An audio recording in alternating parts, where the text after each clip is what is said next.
everyone. I'm Jensine Bard, and welcome to Testimony, where truth is told, lives are changed, and hope is given. Revelation 12:11 tells us that we overcome by the blood of the Lamb and the word of our testimony.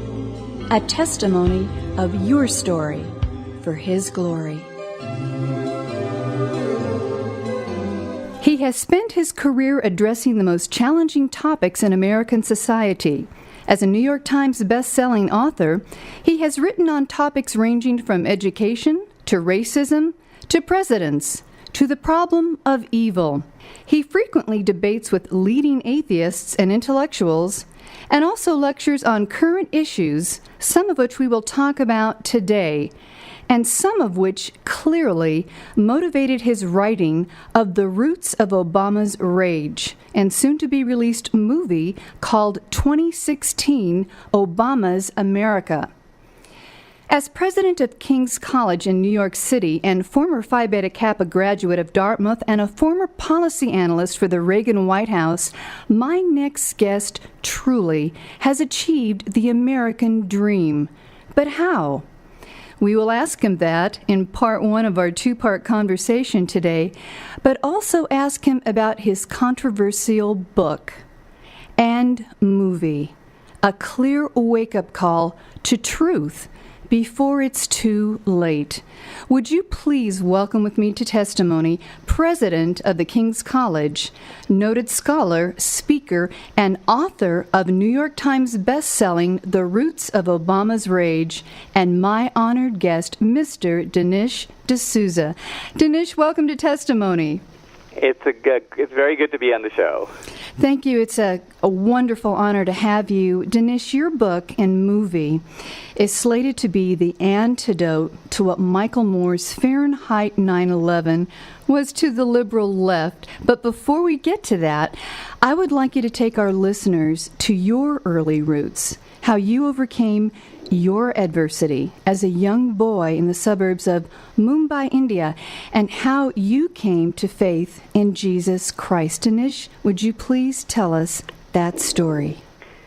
I was actually raised in Bombay, now Mumbai, in India. I was raised in a Christian family. My family is originally from Goa, in the south of India. Goa used to be a Portuguese colony, and my ancestors, going quite far back, were converted by the Portuguese. But the Christianity I was raised in was not devout. It was actually not serious. It was more a social type of Christianity. And when I came to America at the age of 17 as an exchange student, that was the Christianity I brought with me. My Christianity also, weak as it was, got a little battered in college. And I lived a mostly secular life, and I also had more of a secular writing career until adult life, when I began to think again about some of these fundamental and core questions. I rediscovered my faith in adult life, began to attend a Calvary Chapel Church in California. When the New Atheists came out, writing attacks on God and Christianity, I got the idea of writing a book called What's So Great About Christianity, and also have been debating a number of the leading atheists around the country. So this has been wonderful for me. It's a chance to bring my faith and my work closer together. And so I now have sort of a bifurcated career. One foot is in the political world, and the other foot is in the world of Christian apologetics. Well, how do you bring your Christian faith to the world of academia, and how open are they to it? Well, I'm very open about it. I am also the president of the King's College in New York City, and it's a Christian liberal arts college. So I'm, in that sense, unabashed about my Christianity.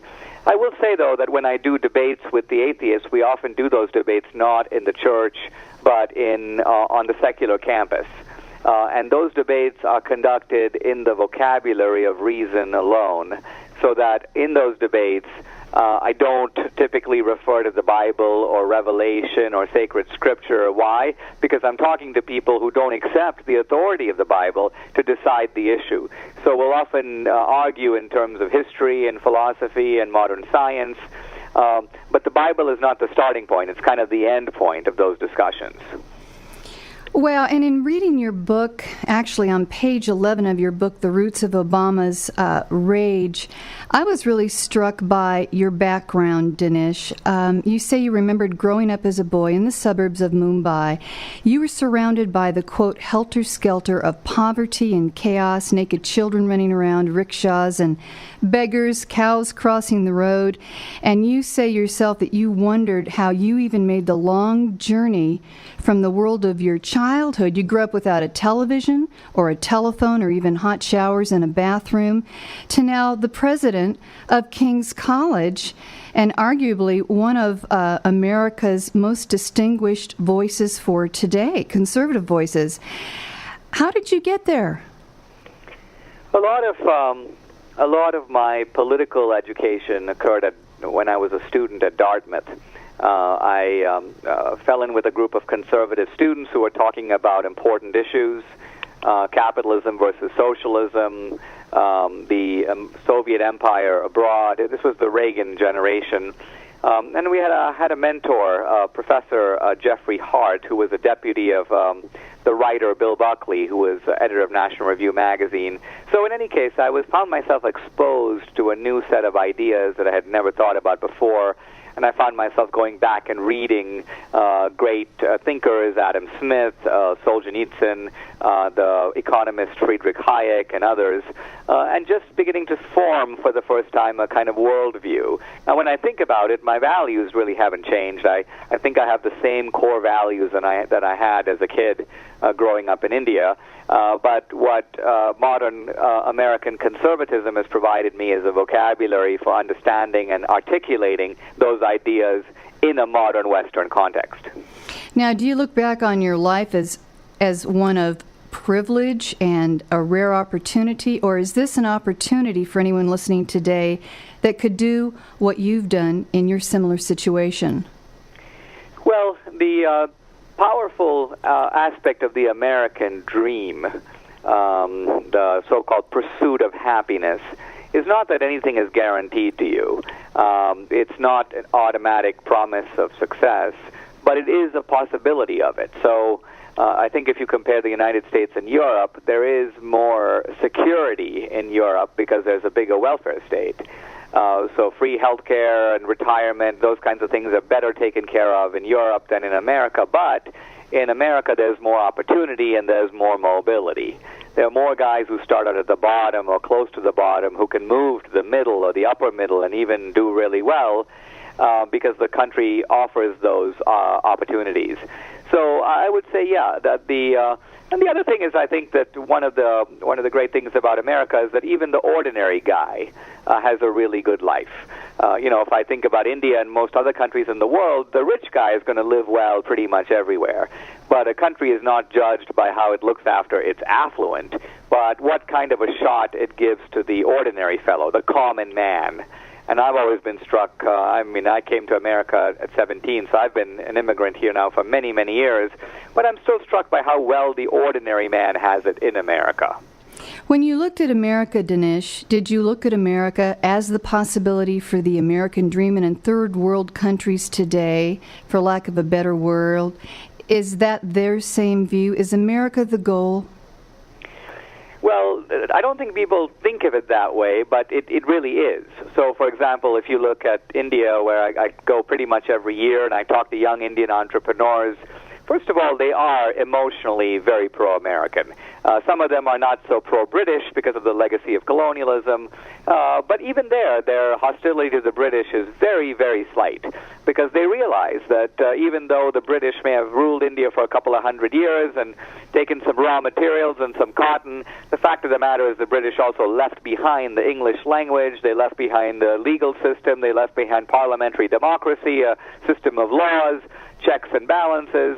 So India is able to aspire to be a superpower, enter the global economy very successfully now, largely due to that legacy of colonialism. Now, that all being said, America was not a colonialist in the same sense, and the Indian attitudes to America are very positive.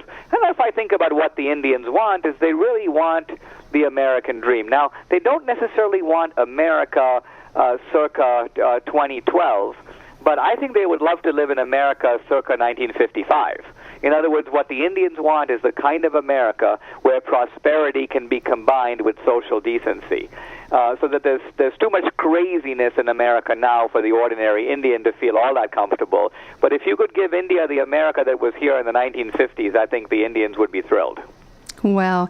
One of the things I was struck also about your book is how you so beautifully dissect the difference between being a colonialist and anti-colonialist, which is what you say Obama's father was, and what Obama has brought into the White House. That seems to be his worldview that he talks about in Dreams from My Father. Not Dreams of My Father, but Dreams from My Father. Can you talk about that for a minute? Yeah, the anti-colonial view. Now, when we say anti-colonialism, we're not talking about the anti-colonialism of the 18th century in which America fought to liberate itself as a colony of the British. That was anti-colonialism within Western civilization, where you may say, one group of Englishmen was breaking off from the parent country. We're not talking about that. The anti-colonialism we have in mind is the anti-colonialism of the 20th century, in which a lot of countries in Asia and Africa and South America and some in the Middle East were breaking free of colonial control mainly of the British, but also to a lesser degree the French and the Germans and the Dutch and so on. So anti-colonialism was this powerful movement all over the non-Western world, and it was based on the idea that colonialism was a massive system of international theft, that the rich countries became rich by looting the poor countries. And that within the rich countries you've got these greedy, selfish corporations and these wealthy individuals, the rich, and these are the economic exploiters who take advantage of the poor, not only in their own country but all over the world. So anti-colonialism becomes a system of global justice that tries to pull back the power of the West, pull back into today the power of America, but also go after the rich, go after the big bad corporations. Now, interestingly, I'm describing here anti-colonialism, right? The philosophy of Barack Obama Sr., the president's dad. Right. And yet, if you think about it, it seems to match pretty closely with the actions of President Obama. So it's not just that we have biographical information that's linking President Obama with his father. We do have that. Obama talks about it repeatedly. But we also have an actual match between the ideology of the father and the actions of the son. Which is amazing to me because you don't hear about that in the liberal media. You don't even hear about that in conservative media, which is why your book is so controversial and astonishing. You just have a whole different view on really, as your book is entitled, The Roots of Obama's Rage. Ladies and gentlemen, you've been listening to Dineshs D'Souza, author of the New York Times best-selling The Roots of Obama's Rage and upcoming movie 2016, Obama's America. We're going to talk more specifically about this next week in our conversation with Mr. D'Souza. Dinesh, thank you for being with us on Testimony, and we look forward to talking with you next week. God bless you. Thank you. If you would like more information, you can visit our website at jensinebard.com. That's one word, JENSINEBARD.com. Or write to us at Testimony, P.O. Box 1333, Palm Desert, California, 92261. That's P.O. Box 1333, Palm Desert, California, 92261. I'm Jensine Bard. Please join us again for Testimony.